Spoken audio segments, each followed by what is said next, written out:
বিশ্বকাপে বাংলাদেশের জন্য ব্যাট চয়েস সৌম্য সরকার।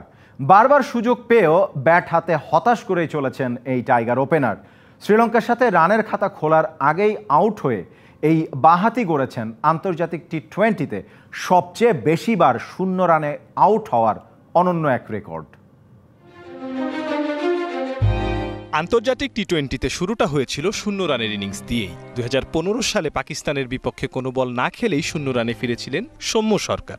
9 বছর পর শূন্য রানে আউট হওয়াকে রীতিমতো শিল্পের পর্যায়ে নিয়ে গেছেন বাঁহাতি এই ওপেনার।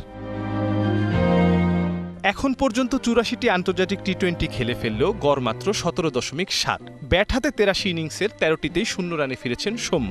ঢালাইয়ে দৃঢ়তা, নির্মাণে নিশ্চয়তা, প্রিমিয়ার সিমেন্ট, ঢালাইয়ের রাজা। সর্বশেষ 3 ইনিংসে ডাক মেরেছেন 2 বার, আর এতেই সর্বাধিক শূন্যের রেকর্ডটা নিজের করে নিয়েছেন সৌম্য সরকার। ডালাসে শ্রীলঙ্কার বিপক্ষের জয়ে দল হাসলেও পুরোপুরি ব্যর্থ ছিলেন সৌম্য। ইনিংসের দ্বিতীয় বলেই আউট হয়ে ফিরেছেন, দলকে ফেলেছেন চাপে। একই সঙ্গে বিব্রতকর রেকর্ডেও নাম তুলে ফেলেছেন। আয়ারল্যান্ডের অধিনায়ক পল স্টার্লিং 143 ইনিংস নিয়েছেন 13টি শূন্যের জন্য। সেখানে 144 ইনিংসে 12টি শূন্য নিয়ে 2 নম্বরে রয়েছেন ভারতের রোহিত শর্মা। ঘরোয়া এবং আন্তর্জাতিক কোথাও পারফর্ম না করেও কোচ হাতুরু সিংহের পছন্দে দলে থেকে যাচ্ছেন সৌম্য। শ্রীলঙ্কার ম্যাচে ব্যর্থতার পর কি বাদ পড়বেন সৌম্য? অপেক্ষায় থাকতে হচ্ছে সাউথ আফ্রিকা ম্যাচের আগ পর্যন্ত।